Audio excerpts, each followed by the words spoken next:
Сәлем достар, менің каналыма қош келдіңіздер. Мен бүгін оригинальный соуспен пицца жасадым. Соның рецептімен бөліспекпін. Ең алдымен осы видеоға лайк басып, каналға тіркеліп, қоңыраушаны басып қойыңыздар. Біз ең алдымен пиццаның қамырын дайындап аламыз. Ол үшін ұн, қаймақ, тұз, қопсытқыш, сұйық май және жылы сүт қажет. Достар, мен пицца жасау үшін 700 грамдай ұн алдым. Ұнымызға ең бірінші тұзды, одан кейін 1 шай қасықтай қопсытқышты, одан кейін 80 грамм қаймақ салдым, одан кейін 10 грамм сұйық май, сосын толтырып 1 кесе жылы сүт құйдым. Осылай барлық қоспаларды салып болғаннан кейін барып қамыр иледім. Егер қамырларыңыз қоюлау болып қалса, тағы да үстіне сүт құйып илеулеріңізге болады. Міне осындай қолға жабыспайтындай қамыр шығу керек. Қамырды илеп болғаннан кейін пакетке салып, немесе бетін жауып 30-40 минутқа қойып қоямыз. Арасында бір қайтара осылай басып қоюымыз керек. Достар, мен осы 700 грамм ұн қостым. Осы 700 грамм ұннан 3 пицца шықты. Сіздерге де жасап көруге кеңес беремін. Жасалу жолы өте оңай және соусы керемет. Достар, келесі кезекте пиццаның соусын дайындауға кірісеміз. Ол үшін бізге қызанақ, орегано, сұйық май, тұз, қара бұрыш, чеснок қажет болады.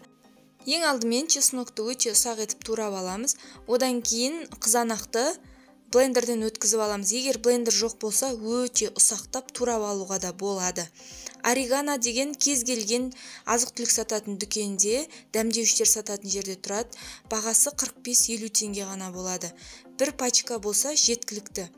Міне осылай помидорларды өте ұсақ етіп турап аламыз да блендерге салып езіп аламыз. Достар, келесі рецептерді менің каналымнан жіберіп алмау үшін каналға тіркеліп, осы видеоға лайк басып қойыңыздар. Келесі кезекте пиццаның соусын қуырып аламыз. Ол үшін қызып тұрған тапаға 20 грамдай сұйық май құйып, үстіне чесногымызды саламыз. Чеснокты салғаннан кейін газдың астын ақырынға қою керек, өйткені чесногымыз күйдіріп алмаймыз. Келесі кезекте қара бұрышты, тұзды салып, тағы да жақсылап қуырып аламыз. Одан кейін 2-3 шай қасық көлемінде орегононы салып, тағы да қуырамыз. Жақсылап қуырылып болғаннан кейін барып қана біз үстіне блендерден өткізілген қызанағымызды саламыз. Достар, міне чеснок осындай қызарып қуырылады. Одан кейін барып блендерден өткізілген қызанақты құямыз. Қызанақты құйғаннан кейін де 3-5 минуттай қуырамыз. Достар, келесі рецепттер жіберіп алмас үшін каналға тіркеліп, қоңыраушаны басып, осы видеоға лайк басуды ұмытпаңыздар. Достар, мінекей қарап тұрсаңыздар, бір келкі қайнап жатыр. Осылай 3-5 минут қайнағаннан кейін барып, жарты шай кесе су құямыз. Су құйғаннан кейін тағы да бір келкі қайнатамыз. Осылай бір келкі қайнағаннан кейін біздің соусымыз қоюлана түседі.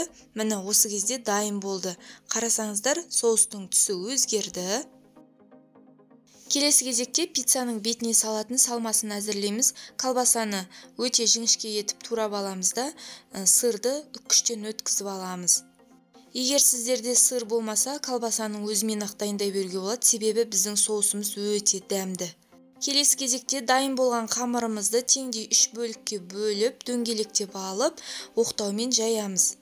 Достар, каналға тіркеліп, осы видеоға лайк басып, қоңыраушаны басуды ұмытпаңыздар. Достар, сіздерге де осы оригинальный соуспен пицца дайындап көруге кеңес беремін, өте дәмді болады. Достар, тағы да бір айта кететін нәрсе, соусты көбірек қылып дайындап, холодильникке салып қойсаңыздар бұзылмайды. Кейін қамырды дайындайсыздар да бірден соусты қолданып пицца жасай бересіздер. Өте оңай. Міне қамырымыз дайын болды, противенге салып, бетіне дайын болған соусымызды жағып шығамыз. Одан кейін колбасамызды салып, аз ғана сыр себеміз. Дайын болғаннан кейін тағы да сыр сеуіп 1-2 минут духовкаға салып аламыз. Достар, осы соуспен пицца жасап көріңіздер. Балаларыңызға да, өздеріңізге де өте қатты ұнайтынына сенімдім. Өте дәмді. Маған бұл соустың ең ұнайтыны көбірек жасап, тоңазытқышқа салып қоямыз. Керек уақытымда қамырды илеймін да пиццаны жасай берем. Достар, мінекей пицца пісіп шықты. Мен тағы да сыр сеуіп, қазір 1 минутқа духовкаға салып аламын. Содан кейін өте керемет болып тұрады. Иісі деген енді керемет, дәмді болып тұр. Мінекей пицца толығымен дайын. Жей берсек болады. Сіздерге де жасап көруге кеңес беремін. Өте дәмді. Енді соусы өте керемет. Мен көп іздедім бұндай соусты. Бұл пиццаның соусын дәмді етіп тұрған орегано қоспасы. Сіздерге де осы орегононы алып жасауға кеңес беремін. Қалғанның бәрі кез келген үйден табылатын азық-түліктер, міндетті түрде жасайды деп ойлаймын. Егер жасап жатсаңыздар, комментарийлеріңізбен бөлісулеріңізді сұраймын.